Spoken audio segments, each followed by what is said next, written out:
అందరికీ నమస్కారం.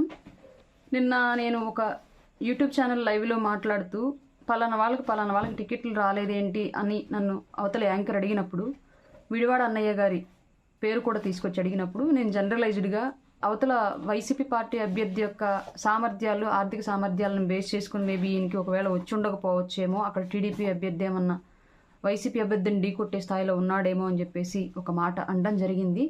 దీని మూలంగా విడివాడ అన్నయ్య గారు అలాగే ఆయన వెనకాల ఉన్నటువంటి అనుచరులు, జనసైనికులు బాధపడ్డారని చెప్పేసి నా దృష్టికి వచ్చింది. నిన్నటి నుంచి నన్ను నాన్ స్టాప్గా ఫోన్లు చేసి అడుగుతూనే ఉన్నారు. నేను దానికి సంబంధించి వివరణ ఇచ్చుకుంటూనే ఉన్నాను. నేను ఫైనల్గా అన్నయ్యకి కాల్ చేసి నా మాట వల్ల కనుక బాధపడి ఉంటే సారీ అని కూడా చెప్పడం జరిగింది. కానీ నేను లైవ్లో మాట్లాడిన మాట ఆయనకు బాధపడింది కాబట్టి పర్సనల్గా ఫోన్ చేసి సారీ చెప్పడం అనేది నాకు అంత సమంజసమైన విషయం కూడా అనిపించలేదు. అందుకే నేను డైరెక్ట్గానే ఈ విషయాన్ని మళ్ళీ లైవ్లో వీడియో ద్వారానే చెప్తూ ఉన్నాను.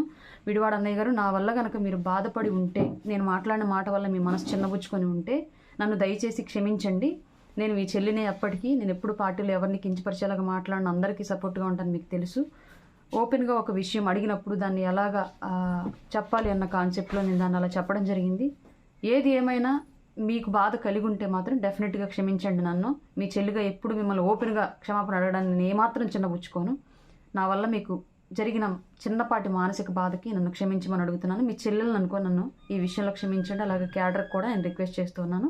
నేను వాంటెడ్గా ఎప్పుడు ఎవరిని ఇబ్బంది పెట్టను, ఎవరిని బాధ పెట్టను. ఇది నాకు అనుకోకుండా కనుక జరిగి దానివల్ల బాధపడి ఉంటే మాత్రం నన్ను క్షమించండి. మీరు కూడా మీ చెల్లెలను అనుకొని నన్ను క్షమించండి.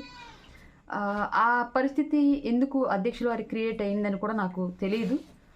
దానికి కూడా నేను చాలా బాధపడుతున్నాను. అంతమంది ముందు ఓపెన్గా హామీ ఇచ్చి మళ్ళీ ఆ నిర్ణయం తీసుకోగలిగారంటే ఏం జరిగింది అనేది ఎవరికి తెలియని విషయం కాబట్టి, అక్కడ పార్టీని డిపెండ్ చేసుకోవాల్సిన బాధ్యత అధికార ప్రతినిధిగా నాకు ఉంది కాబట్టి అందులో భాగంగా నేను మాట్లాడడం జరిగింది.